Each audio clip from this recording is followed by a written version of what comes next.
You founded Shazam back in 2000, and there were no iPhones. There was nothing that or for me at least, like I was 4 years old. I cannot really recall it. It's just like how I perceive it.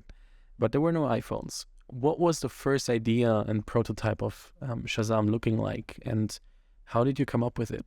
Yeah, so I like to say the idea came from solving two problems. One problem was that I would hear music in my daily life, just like everyone else would, and I'd wonder what it was. And the reality is everyone had that problem at the time. And frankly, it was even a common entrepreneur's dream to see if they could solve it. There were actually 6 companies trying to solve that problem.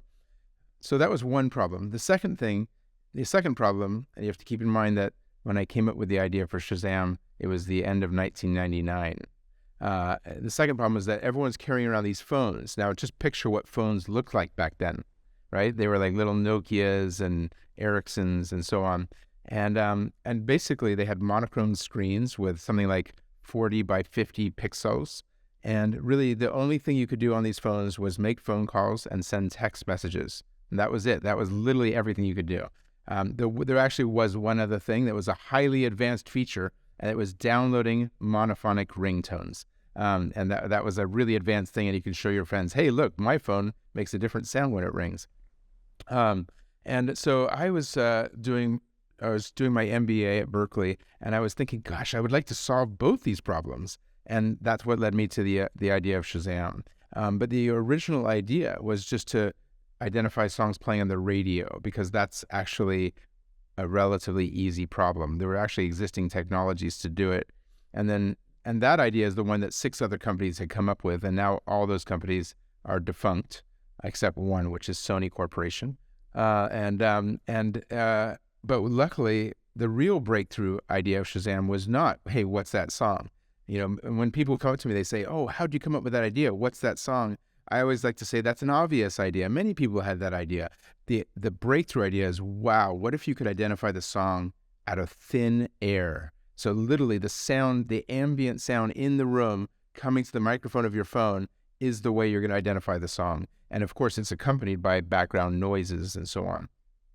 And so that is basically the breakthrough idea of Shazam, and that's what we built. And as you indicated, it was a long time ago. There were no apps. There were no GUI interfaces, graphical user interfaces, or anything. So we were very limited in what we could do. I mean, keep in mind, we were essentially inventing an app company 7 years before apps existed, and it was years before Steve Jobs even came up with the idea for the iPhone. So that's how ahead of our time we were. The App Store came out in 2008, and we're starting this in 2000. So the original version of Shazam, we worked with what we had, and what we had is that every phone had a microphone, and every phone could receive a text message. And we were able to build the service just based on those two capabilities and make it accessible by every mobile phone in our first market where we launched, which was the United Kingdom. So the way it worked is you simply dialed a 4-digit phone number that made a voice phone call. We secured that 4-digit phone number by partnering with the mobile phone companies. And it was 2580, which happens to be the only 4 digits that's in a straight line on a mobile phone. You dialed 2580, initiated a voice phone call. We answered the call with an interactive voice response system, so an automated telephone system that answered the call. We immediately began recording sound, and then we simply terminated the call after about 15 or 20 seconds. And then we had your caller ID, so we sent you a text message with the name of the song that we'd identified, and that was Shazam. That was the way we launched the service.